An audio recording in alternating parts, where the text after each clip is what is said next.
There's a lot of different deer minerals out there on the market that you can buy at the store. You can buy at a farm store. You can buy at a outfitter of some sort like Bass Pro. And each one of those costs anywhere around $10 a bag, probably for a 5-pound bag.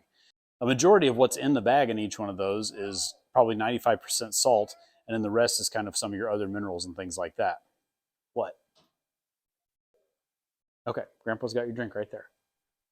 So several years ago, I decided it'd be kind of fun and also maybe a cost savings to create my own deer mineral mix. So I found a recipe on the internet, and I've been going with that for the last several years. And as you can see from some of my pictures that I'll throw up on the screen, the deer really hit these mineral licks hard. They love the mix in them. They're in them about every single day and night on my trail cameras over the years, and just has really had great results as far as attraction. But also I think there's a lot more benefit to their nutrition in this mix than what there is in some of those bags you can buy at the store.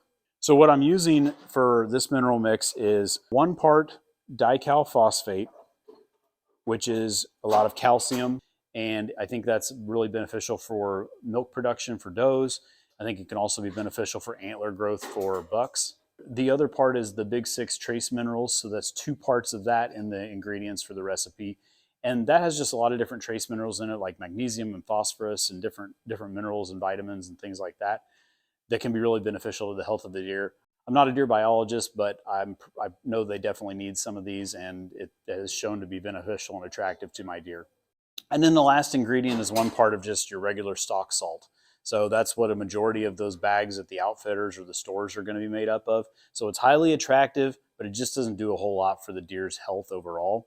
And what I do is I just mix these together in a couple of 5-gallon buckets, and then I take and I just dump them back and forth between the 2 buckets until they look fully mixed. And then I dump them into a big barrel, and I've got that barrel then that lasts me for basically the whole year, maybe sometimes even longer than a year. And I try to refresh those mineral sites once every 90 days if possible. Now, the cost savings in this. What I have bought here today to make this new batch of mix is going to make about 200 pounds. I've got 4 50-pound bags, so 200 pounds total mix, and it cost me about $70. If you were to buy a 5-pound bag at $10 a bag, and that's just for math's sake, because they could be a little more, they could be slightly less, but I think last time I looked, they're $10 to $15 a bag. If you bought enough bags of that to make 200 pounds, you'd be spending $400. Now, you may spend that $400 over the course of a few years, possibly, but I'm putting out a 5-gallon bucket full every time I put this out, which is maybe 20, 25 pounds of mineral every single time, and refreshing those sites. So it's a huge cost savings to do this yourself. It's also kind of fun to be able to do it yourself, know what's in the mix that you've made, and then be able to just have that kind of pride in knowing that you did it yourself. Thank you for watching Farming for Whitetails. We'll see you next time. I don't really have anything else to say. Pretty straightforward. What would that even out to be? I had this written down.